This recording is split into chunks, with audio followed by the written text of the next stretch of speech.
Welcome back to the channel, guys. This is VIN 0431. This is a 2016 paint code 223, which is Caviar with LA30 red interior.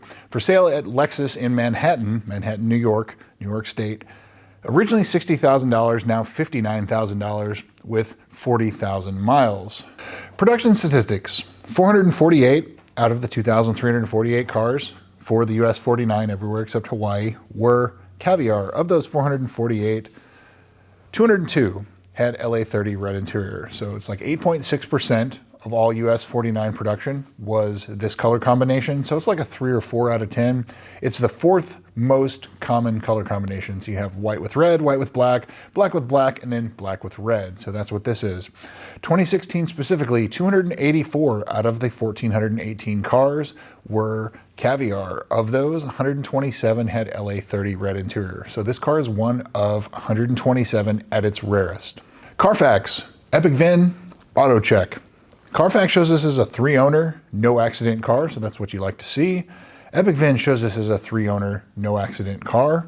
And Auto Check also shows this as a 3-owner, no accident. So it looks like it's a New York, Connecticut, New Jersey, that kind of area car its whole life. So pretty much in New England, in the Rust Belt. So that will be something to concern yourselves with as we get into it later. Previous sales. This car first went on sale in January of 2016, $87,000 in New York State. It was still for sale in September of 2016, still for sale in November of 2016, but it's now in Greenwich, Connecticut. So I think it may be a dealer trade or something like that, or it's the same dealer that has multiple dealership locations. But it finally sold in December of 2016. So it's for sale 11 months when it was for sale, and to an owner in New York State. So pretty common to see when these cars were new. They sat around for a long time because the dealers didn't want to discount them. So this is no exception here. Almost a year for sale. February of 2020, $56,000 with only 1,600 miles on it. Can you imagine? Like that's less than what they're asking for the car now, and the car was basically new. It had 1,600 miles on it in New York, and it sold in under a month to someone in New Jersey. July of 2022, there's no price listed, 5,000 miles for sale at a Toyota dealer. It was a fresh trade-in in New Jersey, and it sold in under a month, and it went right back to somebody in New York State.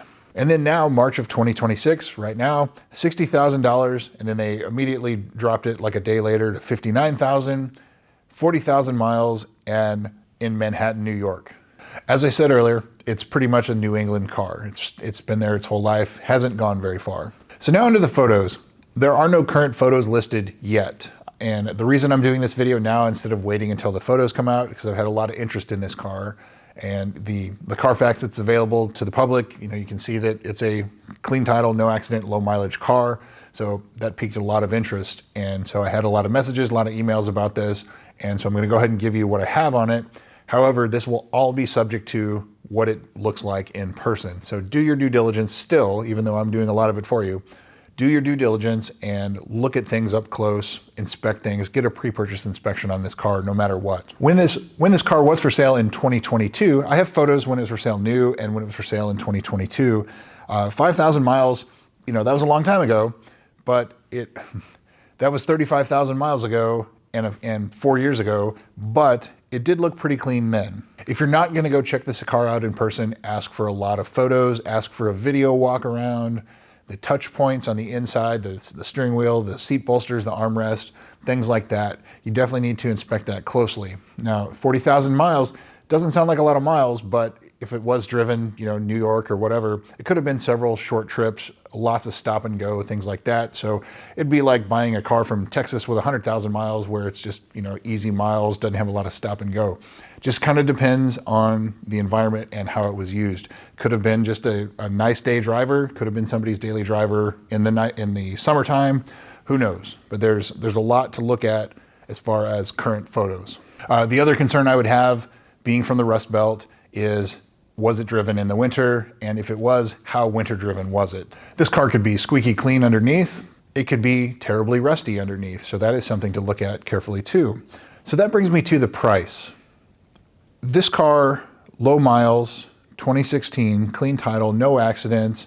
We don't have any current photos though. I think the price should be closer to around $55,000 or less. $59,000, $60,000 is a bit high. At this point, you're competing with like the 2019s and 2020s on price. However, the market is trending upwards right now. And so there's a very limited supply of these on the market right now. You know, when I was doing this last summer, sometimes there were 20 or 30 of these on the market at any given time. Right now there's 5.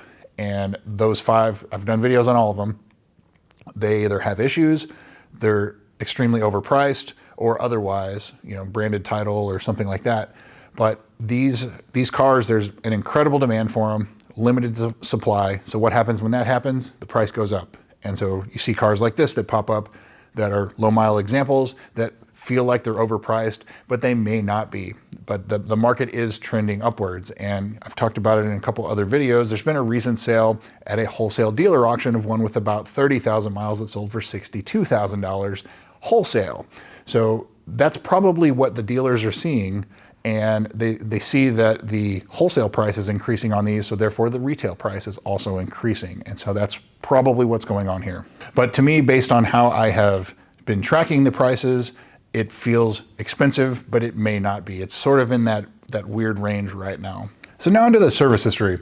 This is a very well dealer and independent shop serviced car, especially the third owner. The third owner, but of course the third owner is the one that put the most of the miles on it, so that's the current owner right now. So the first entry of note is January of 2017, 235 miles. There was a paint repair, but when I dug a little further, it looks like it's a wet sand and polish. So maybe that's just grouped in as cleaning it up when it was brand new. I don't think I would look too much into that. January of 2020, so 3 years later, and it still only has 1,500 miles, so it didn't get driven much. Miscellaneous body repairs, repair front bumper and left front fender, along with the KLG, which is the GPS location update, that's done, and the JLB, which is the high pressure fuel pump recall, that's done. So the concern there would be repair front bumper and left front fender. So there's obviously some kind of damage or something that's gone on there, but it doesn't give any further details. So I would look at the driver's front fender and I would look at the front bumper, make sure everything aligns, don't see any weird paintwork, anything like that. But there's nothing on the Carfax about it. So it's on paper, it's still a clean title, no accidents car, but obviously it had something going on here. Could have just bumped into something in the parking lot, hit a curb, not hit a curb, but like the edge of a parking curb or a parking stone, something like that. Don't have a whole lot of other details, but it's just something of note for you.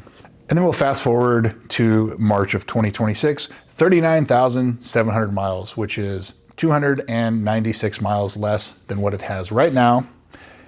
Dropping vehicle off for insurance claim, going to body shop and post-repair calibration.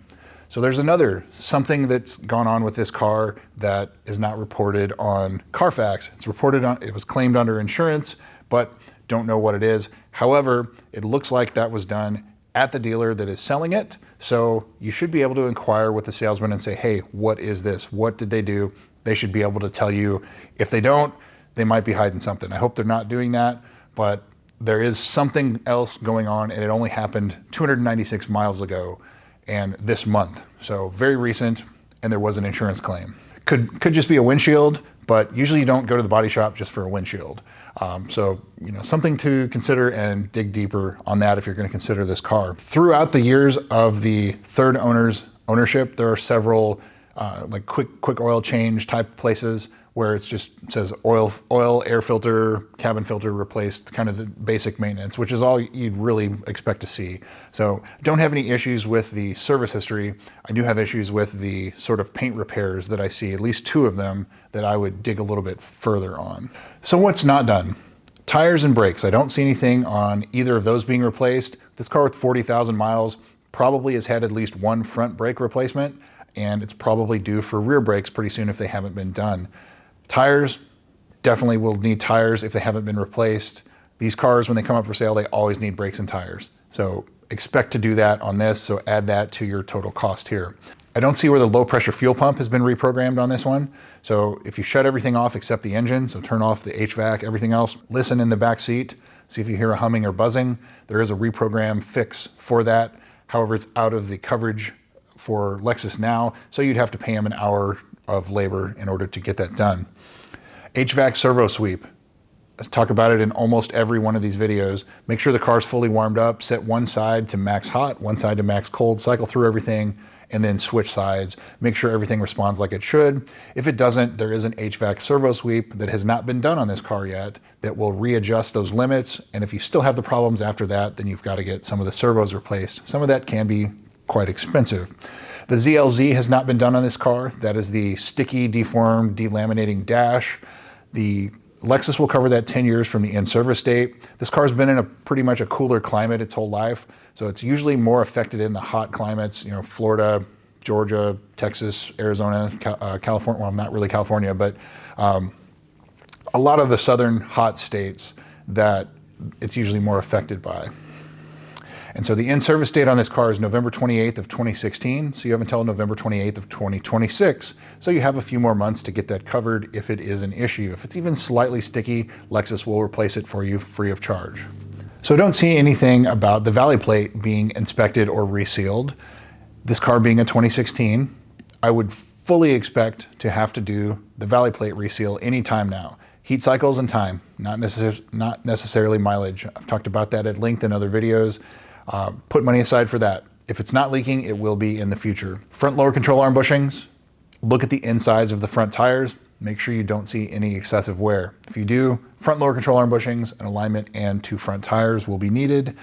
The carbon fiber trim on the interior is also original. Because we have no current photos, we don't know if it's delaminating, but look for any white spots along the edges and see if it's delaminating. You can send those off to SMA Fabrication in Florida. You can redo it for a few $100, or you can buy brand new ones at a cost of $10,000 to $12,000 or more. But that's really it. Like it's got good bones.